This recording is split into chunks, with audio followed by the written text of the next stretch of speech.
c'est très important, le rôle de passeur, d'expliquer les choses aux gens est capital. Mais en même temps, c'est aussi capital de les laisser découvrir tout seuls. Et ça, c'est vraiment un rôle qu'on retrouve partout dans cette chaîne du livre, que ce soit les bibliothécaires, les libraires, les éditeurs, les graphistes, tout le monde en fait. Le Grand 8, le podcast qui va et vient, le podcast qui crée du lien. Le coup de cœur dont j'ai envie de parler aujourd'hui porte sur la librairie Autour du Monde, qui se trouve à Metz, avec qui on a commencé une collaboration cette année.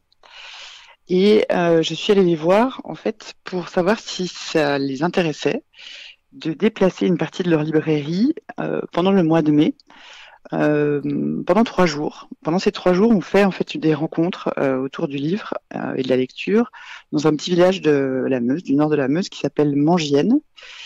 Et on a conversé 2-3 fois parce que c'est quand même pas tout à fait simple de déplacer des cartons de livres, des livres et des libraires pendant 3 jours. Et j'ai été assez émue par l'enthousiasme en fait que Anne-Marie Carlier et Virginie ont eu quand j'ai raconté toute l'histoire, parce que c'était une sorte de pari de dire voilà, on se trouve dans un petit village où il n'y a pas de librairie, il faut inventer une librairie mobile, éphémère, pendant 3 jours, à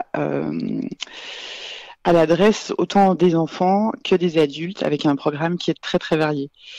Et ça a été une rencontre assez fabuleuse parce que pendant 3 jours, Virginie est venue, une des libraires, et elle a trouvé en fait le moyen à la fois de lire le programme et de l'enrichir avec des idées de sa librairie, enfin de leur librairie à Metz.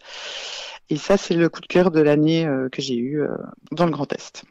Et de quelle manière elle a enrichi ce programme ? Alors j'ai un peu expliqué la démarche des rencontres de Version Mangienne, pour lesquelles il n'y a pas de thématique particulière. Donc elle a trouvé ça d'abord assez particulier et assez compliqué, évidemment, parce que il y a tellement de livres et tellement de possibilités. Mais elles se sont prises au jeu tout de même. Alors évidemment de commander les livres des auteurs et des autrices qui venaient parler pendant ces 3 jours, mais également de chercher comme une sorte de constellation autour de ce programme qui a été monté. Donc j'ai été particulièrement touchée par la démarche qu'elles ont opéré auprès des enfants, parce que c'était pas uniquement des livres illustrés, mais elles ont vraiment cherché aussi à apporter une connaissance par rapport à la lecture, avec notamment les livres de Picobot sur l'étymologie des mots.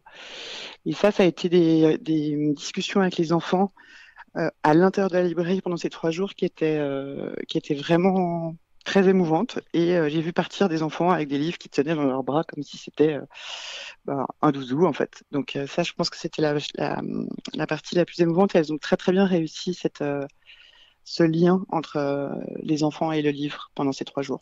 Super, ça donne envie déjà de découvrir Version Mangienne, ce festival en milieu rural, donc il y a un vrai pari.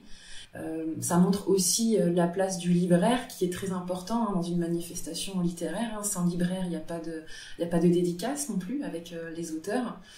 Est-ce que vous avez envie de mettre en avant là un autre acteur du livre qui vous paraît important, et en quoi il est important pour vous ?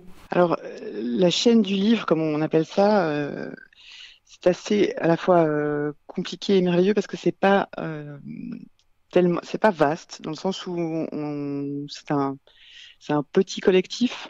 On peut autant parler des auteurs évidemment, des traducteurs, mais des graphistes, des imprimeurs, des représentants, des libraires.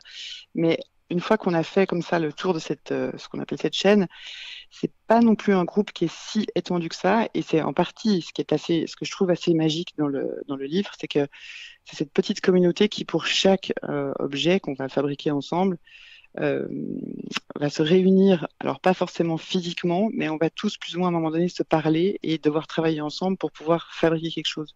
J'aurais tendance à dire que je sais pas si je dois vraiment choisir quelque chose ou quelqu'un, Mais je pourrais rendre hommage là à un ami éditeur qui s'appelle Alain Berset, qui lui a monté en fait les éditions Héros Limite il y a très longtemps à Genève.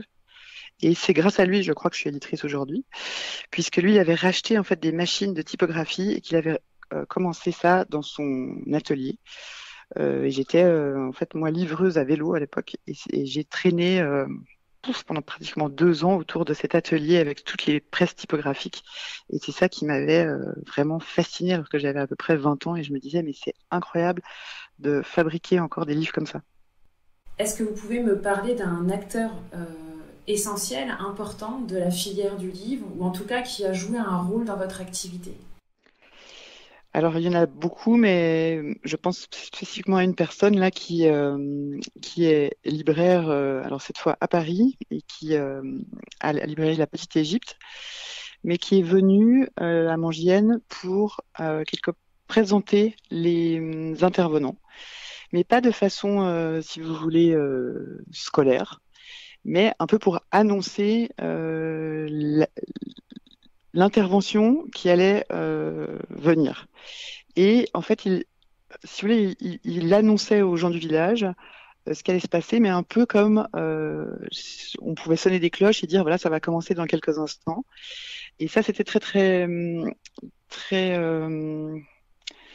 très émouvant aussi parce que c'est c'est très important de passer le rôle de passeur, d'expliquer les choses aux gens est capital. Mais en même temps, c'est aussi capital de les laisser découvrir tout seul et de pas commencer à faire comme des petites conférences avant même que la personne commence sa propre conférence. Et ça, c'est vraiment un rôle qu'on retrouve partout dans cette chaîne du livre, que ce soit les bibliothécaires, les libraires, les éditeurs, les graphistes, tout le monde en fait. C'est ce rôle de passeur qui serait le point commun en fait entre ces différents acteurs de la filière du livre. Oui, c'est vraiment ça. C'est vraiment de faire le lien en fait et de permettre ces rencontres, c'est-à-dire entre un lecteur et un auteur ou entre un dessinateur et puis des graphistes, entre un traducteur et puis son auteur. C'est tout ça, ce sont que des rencontres, jusqu'aux rencontres avec les lecteurs ou les spectateurs s'ils viennent écouter une lecture par exemple. Mais c'est vraiment ça, ce sont des rencontres et tous ces gens, que ce soit des libraires, des bibliothécaires, des éditeurs, permettent ces rencontres. Et c'est ça qui est vraiment magique.